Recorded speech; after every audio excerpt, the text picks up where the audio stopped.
अमेरिकी राष्ट्रपति Donald Trump सत्ता में आने के बाद लगातार एक के बाद एक चौंकाने वाले फैसले ले रहे हैं। खबरों पर नजर डालेंगे तो आपको अमेरिका के हाल इन दिनों कुछ खास अच्छे नजर नहीं आएंगे। एक तरफ बड़ी बड़ी कंपनियां जॉब कट कर रही हैं, तो वहीं दूसरी तरफ अमेरिकी राष्ट्रपति डोनाल्ड ट्रंप और उनके सलाहकार डॉज चीफ एलन मस्क ने मिलकर फेडरल वर्कफोर्स यानी सरकारी कर्मचारियों को कम करने की तैयारी कर ली। यानी अब अमेरिका में सरकारी कर्मचारियों का होगा ले ऑफ। अमेरिका में 9,500 से ज्यादा सरकारी कर्मचारियों को सरकारी नौकरी से निकाले जाने की खबरें सामने आ रही हैं। रॉयटर्स की रिपोर्ट की माने तो इन कर्मचारियों में वो लोग शामिल हैं जो सरकारी जमीनों की देखभाल से लेकर भूतपूर्व सैनिकों के लिए जरूरी सर्विसेज देते हैं। आइए इस छटनी के बारे में आपको बताते हैं। जिन लोगों की नौकरी गई है वो फेडरल जमीनों को मैनेज करने से लेकर मिलिट्री के पुराने सिपाहियों की देखभाल तक सब कुछ संभालते थे।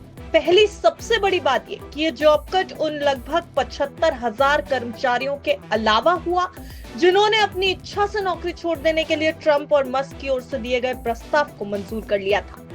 दूसरी बड़ी बात, ये छटनी के तहत अब तक बड़े पैमाने पर प्रोबेशन पीरियड वाले कर्मचारियों को टारगेट किया गया जो अपनी नौकरी के पहले साल में है, यानी युवा वर्कफोर्स टारगेट पर है।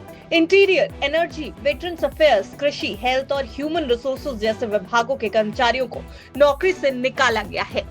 इस छटनी के तहत अब तक बड़े पैमाने पर प्रोबेशन पीरियड वाले कर्मचारियों को टारगेट किया जा रहा है जो अपनी नौकरी के पहले साल में है। रॉयटर्स के मुताबिक नौकरी में कटौती के बारे में जानकारी रखने वाले सूत्रों का कहना है कि US centre for disease control and prevention के लगभग आधे प्रोबेशनल कर्मचारियों और नेशनल इंस्टीट्यूट ऑफ हेल्थ के कर्मचारियों को जबरन बाहर किया गया है। यूएस फॉरेस्ट सर्विस हाल ही में नियुक्त किए गए लगभग 3,400 कर्मचारियों को निकाल चुका है, जबकि नेशनल पार्क सर्विसेज लगभग 1,000 कर्मचारियों को नौकरी से निकाल रही है।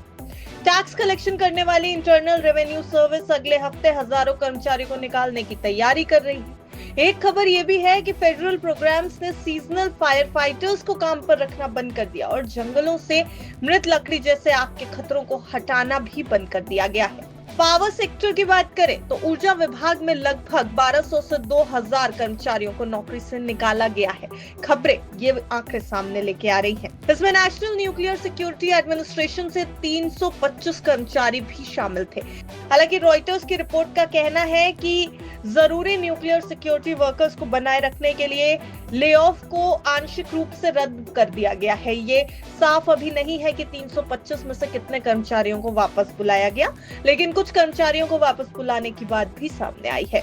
रिपोर्ट्स की माने तो डोनाल्ड ट्रंप का ये कहना है कि फेडरल गवर्नमेंट में बहुत ज्यादा कर्मचारी हैं और बहुत ज्यादा पैसा बर्बादी और धोखाधड़ी में खो जाता है। सरकार पर लगभग 36 लाख करोड़ डॉलर का कर्ज है।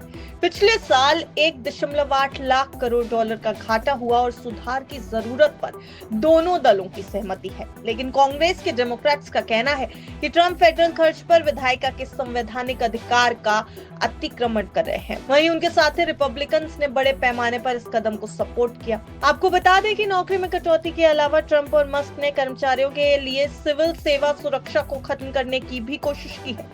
ज्यादातर अमेरिकी या विदेशी सहायता को रोक दिया गया है और कुछ सरकारी एजेंसियों जैसे US agency for international development और कंज्यूमर फाइनेंशियल प्रोटेक्शन ब्यूरो यानी CFPB को लगभग पूरी तरह से बंद करने की कोशिश की जा रही है। तो अगर खबरों की ओर देखा जाए तो डोनाल्ड ट्रंप और एलन मस्क लगभग 10,000 लोगों की नौकरी संकट में डालते हुए दिखाई दे रहे हैं। अमेरिका में अगर इतने बड़े पैमाने पर ले ऑफ होता है तो अमेरिकन इकोनॉमी पर क्या असर पड़ेगा और इसके साथ ही साथ ग्लोबल इकोनॉमी पर किस तरीके का असर पड़ेगा, क्या बाजार भी इन खबरों पर रिएक्ट करता दिखाई देगा? आने वाले समय में ये देखने वाली बात होगी। ब्यूरो रिपोर्ट, बिस्तर।